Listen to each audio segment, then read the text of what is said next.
વડોદરા શહેરના નવલખી મેદાન ખાતે મોટી સંખ્યામાં વડોદરાવાસીઓએ જાણતા રાજા મહાનાટ્યને નિહાળી મંત્રમુગ્ધ થયા હતા.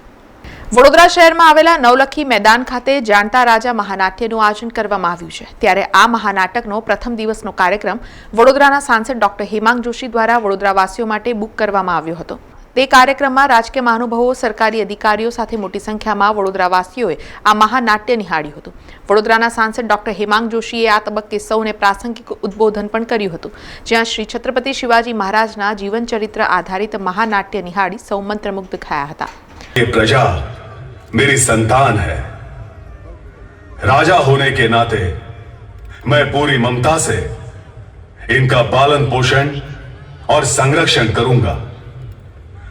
अगर मेरे कर्तव्य पालन में कोई गलती हुई तो मैं स्वयं राज त्याग कर दूंगा, और फिर भी अनदेखी की तो मेरे राज पुरोहित को यह अधिकार है कि वो मेरे मस्तक पर राजदंड से प्रहार करें, जिसे धर्माज्ञा मानकर मैं सिंहासन छोड़ राज त्याग कर यहां से दूर चला जाऊंगा.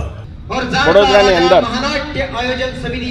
છત્રપતિ શિવાજી મહારાજના શૌર્ય ગાથા જાણતા રાજાનું આજે અહીંયા મંચન થવા જઈ રહ્યું છે.